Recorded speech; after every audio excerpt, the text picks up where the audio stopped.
د میدان وردګو ولایت د ښاروالۍ ریاست مسؤلین وایي د تیر په پرتله په عوایدو کې د پام وړ زیاتوالی راغلی چې سږ کال یې څه باندې 11 میلیونه افغانۍ عواید راټول کړي او د ښاري نظم ښکلا او پاکوالي کې بېساري کړنې ترسره کړي دي.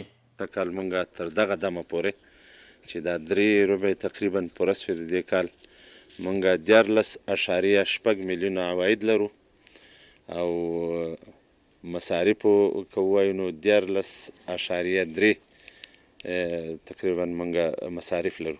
د دغه ولایت اوسیدونکي د ښاروالۍ له کړنو خوښي څرګندوي.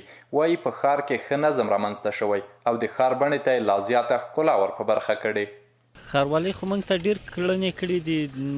بازار نظم اوس برابر کړی ده. مخکې ګډوډي زښته زیاته وه، د دوکانو مخه زیاتې چوکې جوړ کړي راته ډېرې کړنې کړي.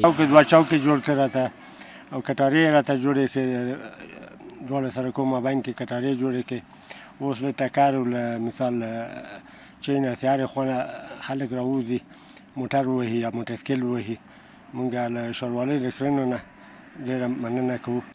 د دغه ریاست مسؤلین زیاتوي چې په دې ولایت کې په نورو پرمختیایي پروژو هم کار روان دی چې ډېر ژر به یې چارې بشپړې او ګټې اخیستنې ته وسپارل شي.